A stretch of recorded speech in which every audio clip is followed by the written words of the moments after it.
எத்தனை சாமி வந்ததையா, இது எந்தெந்த சாமி தந்ததையா, எத்தனை பாட்ட சொன்னதையா,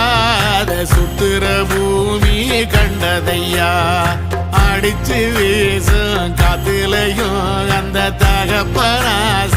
சுத்துதையா, பிடிச்சு பூக்கும் விதையிலும் ஒரு வம்சத்து கதையே உள்ளதையா, 100 தலைமுறை சேர்ந்து செதுக்குன ஈர நலம் இது பாறையா, வாழும் வரையிலும் நீயும் விதைக்கிற கடமை இருக்கு கேளையா.